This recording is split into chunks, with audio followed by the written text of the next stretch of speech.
1998. A conference room at Yahoo headquarters in Sunnyvale, California. Two Stanford PhD students walk into the room. They're both in their mid-20s, wearing jeans and t-shirts, looking nervous. Their names are Larry Page and Sergey Brin. They've built a search engine called Google.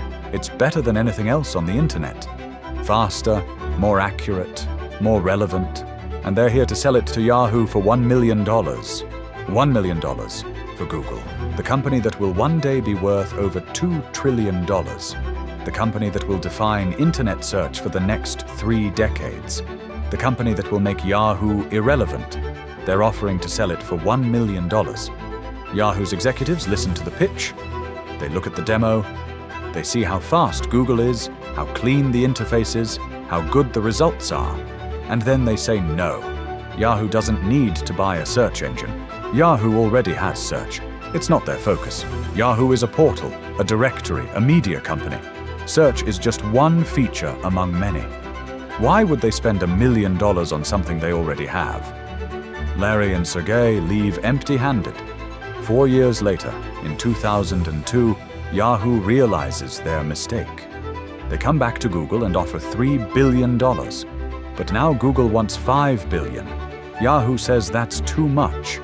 They walk away. Again, by 2004, Google goes public with a market cap of $23 billion. By 2010, it's worth $200 billion. By 2020, over $1 trillion. Today, Google is worth over $2 trillion. Yahoo is worth almost nothing. But the Google rejection isn't Yahoo's only catastrophic mistake. It's just the first. In 2006, Yahoo tries to buy Facebook for $1 billion. Mark Zuckerberg says yes, the deal is done.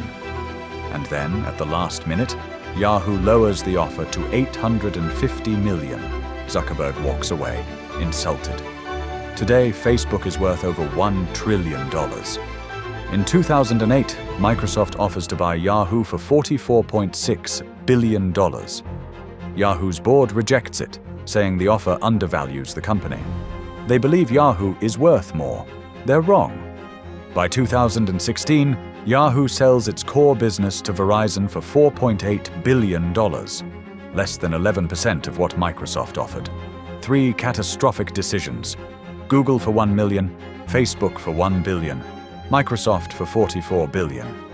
If Yahoo had said yes to any of them, the internet would look completely different today. But Yahoo said no, every single time. And in doing so, they destroyed $125 billion in value and went from being the king of the internet to a punchline. This is the story of how Yahoo, the company that defined the early internet, made a series of mistakes so catastrophic, so inexplicable, that they changed the internet forever. And it all started with 2 Stanford grad students who just wanted to organize the world's information. To understand how Yahoo fell so far, you need to understand how high they once stood. Because in the mid-1990s, Yahoo wasn't just big, they were the internet. January 1994, Stanford University. 2 electrical engineering PhD students, Jerry Yang and David Philo, are procrastinating on their dissertations. Instead of doing research, they're spending hours browsing the early World Wide Web. But the web is chaos. There's no organization, no way to find anything. Every website is an island. Discovery is random. So Jerry and David start making a list.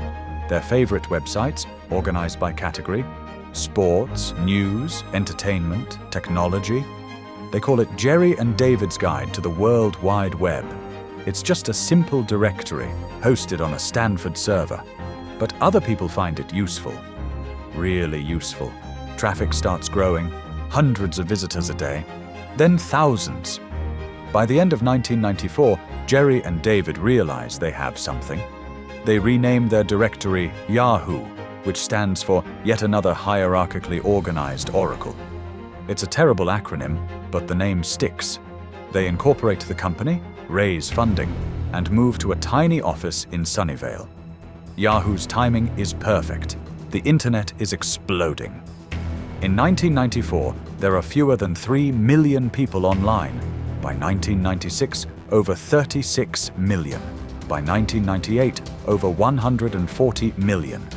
Everyone is getting online, and when they do, they go to Yahoo, because Yahoo is the internet's front door, the place you start, the place that makes sense of the chaos. April 12, 1996. Yahoo goes public. The stock is priced at $13 per share. It opens at $24.50. By the end of the day, it closes at $33, a 154% gain. Yahoo's market cap is $850 million. Jerry Yang and David Filo, two grad students who were supposed to be writing dissertations, are now worth hundreds of millions of dollars. But this is just the beginning. Over the next 4 years, Yahoo becomes the most visited website on the internet. It's not just a directory anymore, it's a portal.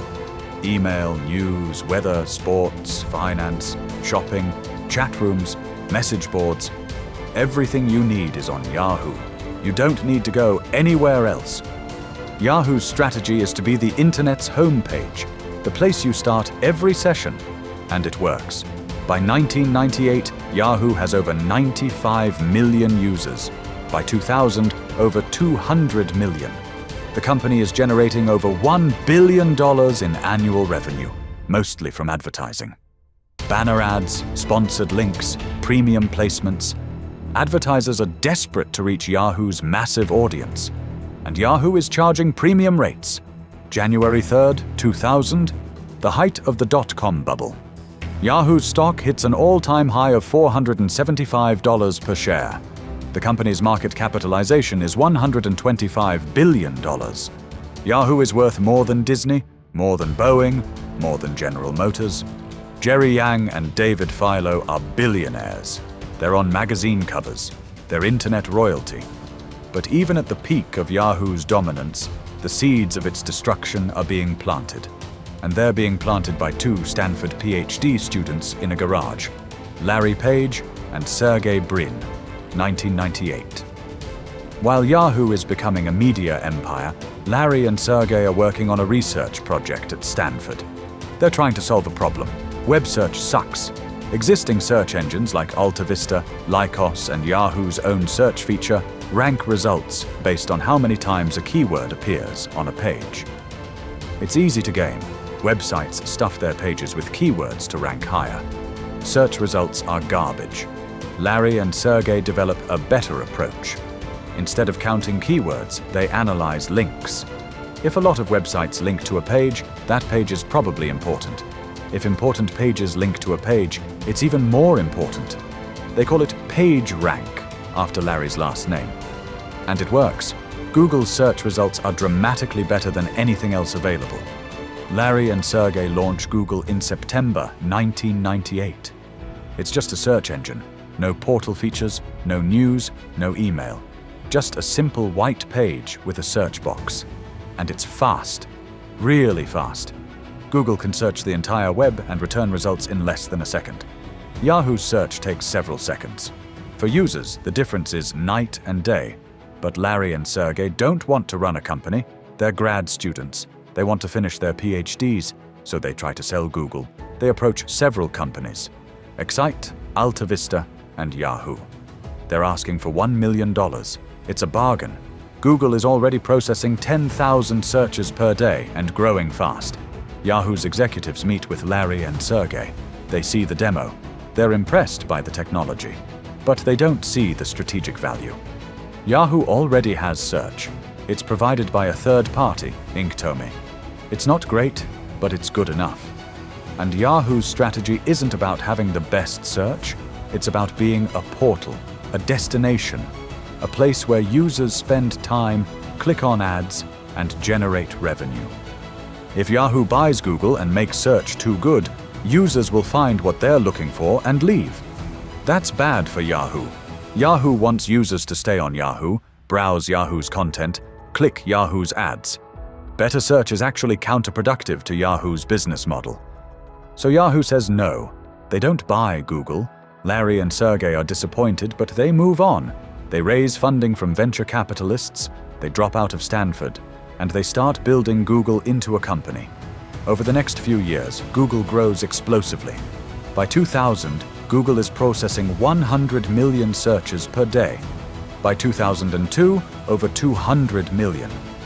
Google is becoming synonymous with internet search. People don't say I'll search for it, they say I'll Google it. Yahoo's executives start to panic. Google is eating their lunch.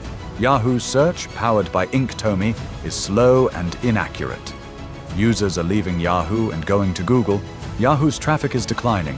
Ad revenue is flattening. Something has to be done. In 2002, Yahoo approaches Google again. This time they're not trying to buy the technology. They're trying to buy the company. Yahoo offers $3 billion. It's a massive offer. Google is still private, still relatively small. $3 billion is more than most startups could dream of. But Google has grown. They're now processing over 300 million searches per day. They've launched AdWords, a revolutionary advertising platform that lets businesses buy ads based on search keywords.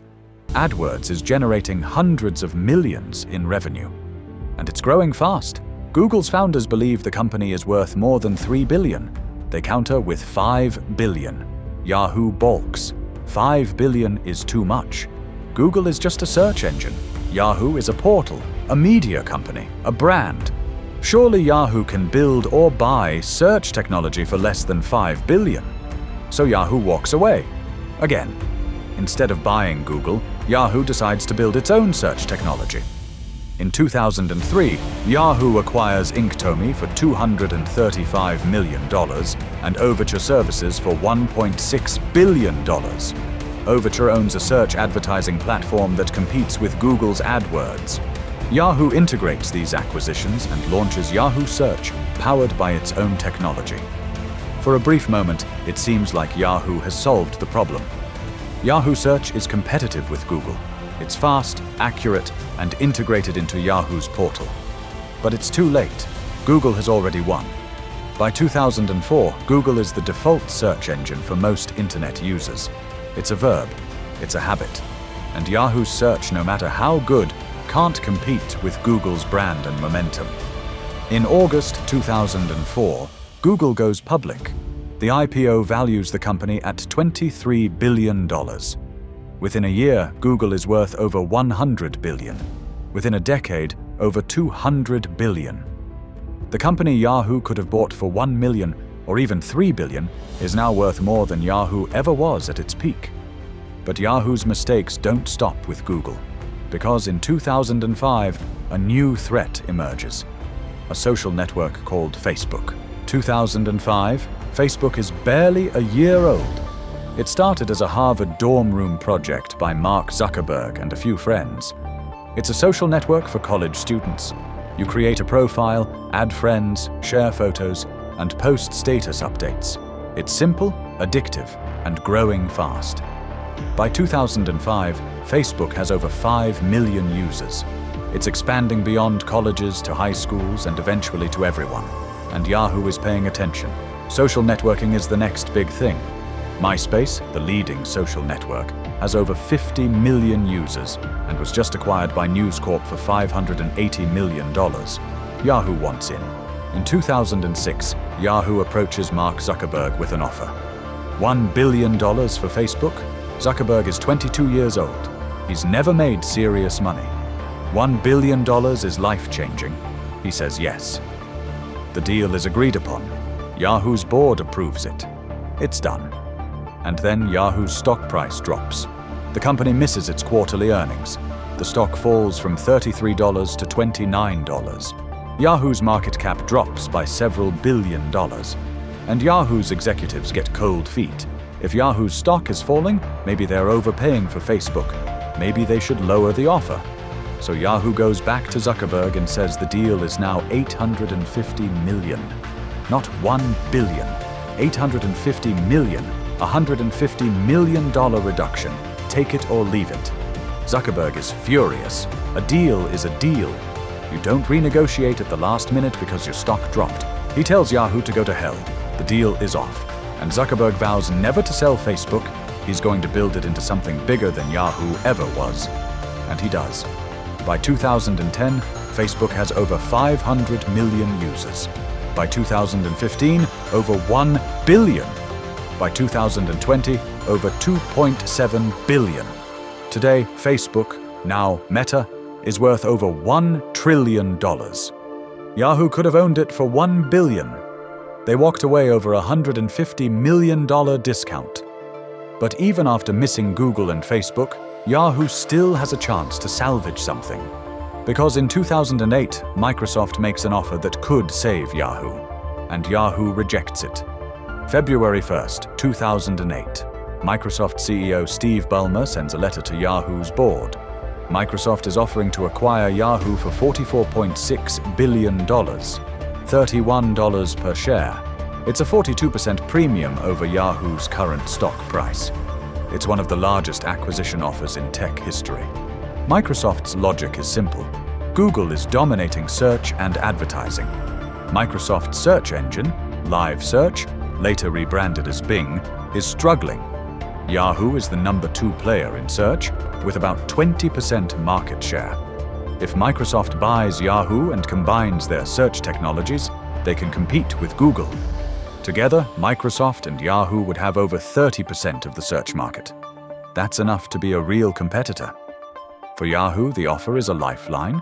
The company is struggling. Traffic is declining. Ad revenue is flat. Google is crushing them in search. Facebook is crushing them in social. Yahoo's stock has fallen from its peak of $475 to $22. The company has lost over 90% of its value. Microsoft is offering $31 per share. It's a huge premium. It's a chance to exit with dignity. But Yahoo's board, led by CEO Jerry Yang, rejects the offer. They say Microsoft is undervaluing Yahoo. They believe Yahoo is worth at least $37 per share. They're holding out for a better offer. Microsoft increases the bid to $33 per share, about $47.5 billion. Yahoo still says no. Microsoft gets frustrated and walks away. The deal is dead. Yahoo's shareholders are furious. The stock crashes. Lawsuits are filed. Jerry Yang, who co-founded Yahoo and returned as CEO in 2007 to save the company, is blamed for the disaster. In November 2008, Yang steps down as CEO. He's replaced by Carol Bartz, a former Autodesk executive. But the damage is done.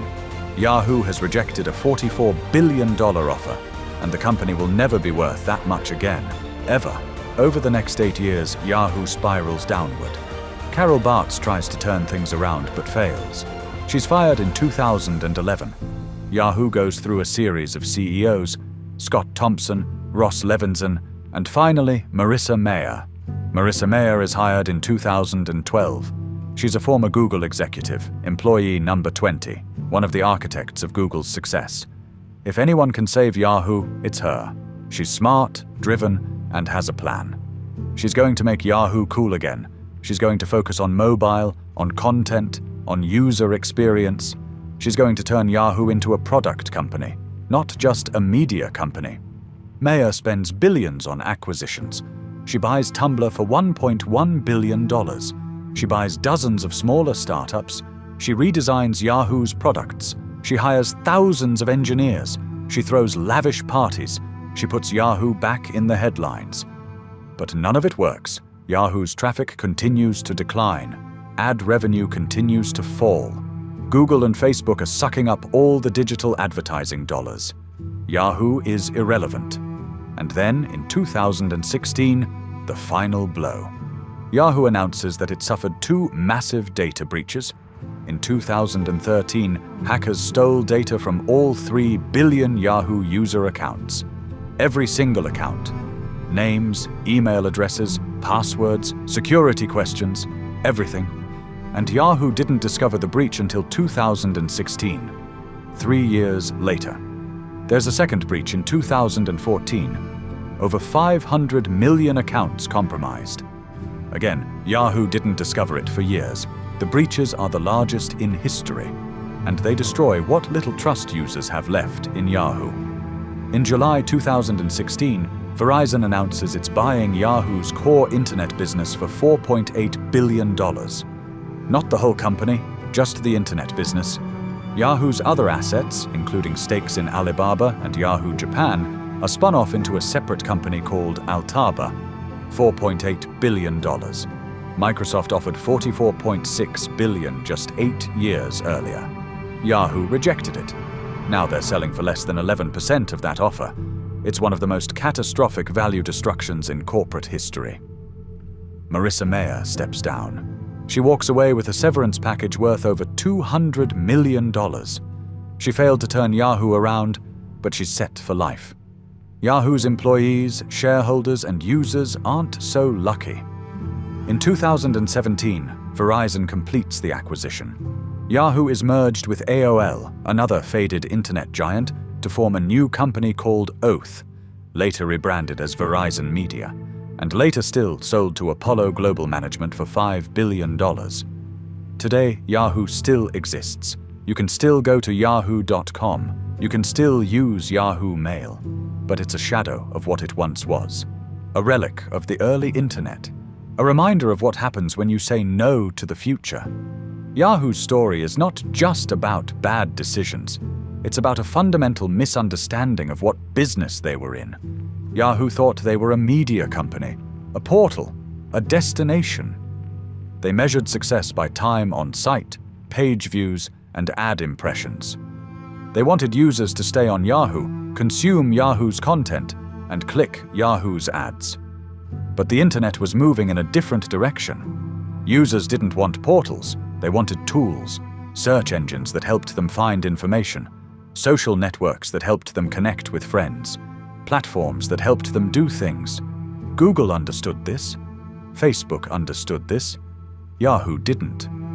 When Yahoo had the chance to buy Google, they said no, because better search would make users leave Yahoo faster. They were optimizing for the wrong metric. They should have been optimizing for usefulness, not stickiness. When Yahoo had the chance to buy Facebook, they renegotiated at the last minute over $150 million. A rounding error for a company Yahoo's size. They were penny-wise and pound-foolish. They saved $150 million and lost $1 trillion. When Yahoo had the chance to sell to Microsoft, they held out for a higher price that never came. They overestimated their value and underestimated how fast they were declining. Pride and ego got in the way of rational decision-making. The lesson from Yahoo is simple but painful.